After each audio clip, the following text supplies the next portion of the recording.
សួស្តីបងប្អូនគ្នានេះជា Tool Account ដែលយើងធ្វើឡើងពី AI សុទ្ធតែម្ដងគឺយើងសួរ AI ធ្វើឲ្យយើងទាំងអស់តែម្ដងតែតោះអានេះយើងមាន flow ក្នុងការធ្វើដើម្បីបញ្ជាបានដោយសារតែធម្មតា Tool Account យើងមាន flow ណា flow ក្នុងការធ្វើឲ្យដើម្បីបញ្ជាឲ្យដើរបានតែយើងធ្វើមិនទៅអូខេអញ្ចឹងសម្រាប់បងដែលចង់រៀនវគ្គនេះទោះអត់ចេះកូដក៏អាចធ្វើបានដែរអញ្ចឹងពេលយើងធ្វើទៅយើងធ្វើបានដូចជាធ្វើ active backup ផ្សេងៗអញ្ចឹងទៅអញ្ចឹងមុខងារដែលយើងធ្វើយើងមាន chain device អូខេនេះ chain device តែต้อง change device account device ទៅឈ្មោះ device ផ្សេងនេះ device យើងទៅជា Xiaomi អីចឹងទៅ Reno អីចឹងណាឬក៏យើង change ម្ដងទៀតវាទៅ device ផ្សេងអញ្ចឹងមានថាក្នុង ED ហ្នឹង device ផ្សេងៗនេះទាំងអស់ហើយទៅ Huawei អីផ្សេងៗអញ្ចឹងទៅអញ្ចឹងយើងបរៀនធ្វើមុខងារ change device ទៅមុខងារបិទបើក hotspot ផ្សេងៗក្នុងវគ្គនេះគឺយើងបរៀនទាំងអស់នេះដូចជាមុខងារបិទ hotspot យើងបញ្ជានិយាយទៅបញ្ជា device អញ្ចឹងបញ្ជាធ្វើអីក៏បានដែរជាបិទបញ្ជាបើកទៅលើ tool តែមួយ hot stream ក៏មានcheck IP ក៏មានដែរអូខេនេះ check IP មានដូចគ្នាហើយតកតងជាមួយនឹងមុខងារផ្សេងទៀតតកតងជាមួយនឹងមានទាំងអស់ច្រើនប្រភេទដូចជាបិទបើក Wi-Fi បិទ hotspot អូខេឃើញនេះបិទឃើញបិទអត់អូខេ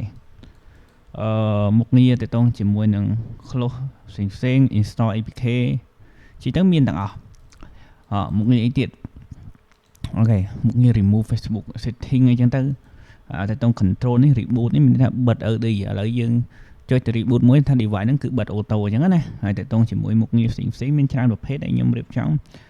តែតងអានេះពលឺនេះយើងអត់ខ្វល់ទេតែតងជាមួយមុខងារបន្ថែម network message proxy clear ផ្សេងអញ្ចឹងទៅ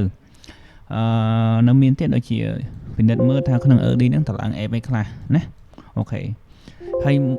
យើងអាចបញ្ជាវាទៅ active account login log អីចឹងទៅមានមុខងារ backup ផ្សេងហើយអាចរើសតាក់ទងចំនួនដែលយើងចង់បានអូខេ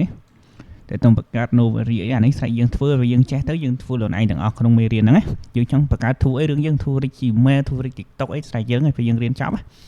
ចឹងក្នុងមេរៀនហ្នឹងគឺយើងបញ្ជាបែបហ្នឹងបញ្ជាតាក់ទង save data flow យើងប្រាប់ flow ឲ្យធ្វើចឹងណាមិនមែនបងចេះប្រើ AI ឯងធ្វើបានទេត្រូវយើងរៀនសិនណាដល់រៀនសិនទៅធ្វើបានមិនមែនធ្វើខ្លួនឯងចេញណាដោយសារនេះខ្ញុំចេះកូដខ្ញុំធ្លាប់សរសេរ tool បញ្ជា device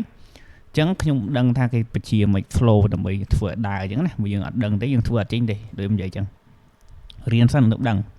មុខងារនេះ add mail ជាមួយផ្សេងអញ្ចឹងទៅអូខេហើយឃើញ icon ខ្ញុំស្អាតទេអូខេមុខងារផ្សេងមានច្រើននេះមិនមែនមានតិចណាមុខងារ login អីមានអស់ប៉ិតអូខេដូចអានេះ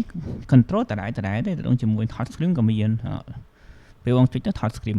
អូខេ hot screen មិញនេះមានទាំងអស់មុខងារអីទៀតបិទពលឺឡើងពលឺ screen អីចឹងទៅអានេះបិទមានណាបិទកុំឲ្យវាងឹតអីចឹងណា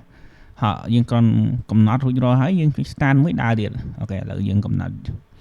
ឈ្មោះខ្មែរម្ដងវិញអូខេ save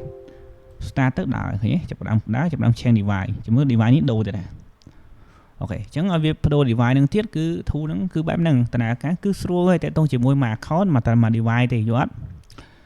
មួយ account មួយ device មានន័យថាវាបង្កើត account ហ្នឹងហើយវា back up account ហ្នឹងទុកពេលដែលយើង log in ម្ដងទៀតគឺមិនបាច់ទេណាអញ្ចឹង flow បែបហ្នឹងហើយសម្រាប់បងចង់រៀនអាចចុះឈ្មោះបានតម្លៃតែ$25ទេហើយតើតងការ support គឺខ្ញុំ support រាល់ថ្ងៃអញ្ចឹងអាចចុះឈ្មោះបានខ្ញុំទទួលតែ5នាក់ទៀតទេអញ្ចឹងមកមុនបានមុនមកក្រោយបានក្រោយសិស្សយើងច្រើនហើយដូចខ្ញុំសិស្សឥឡូវឡើង21នាក់ឥឡូវអូខេបាទអរគុណច្រើន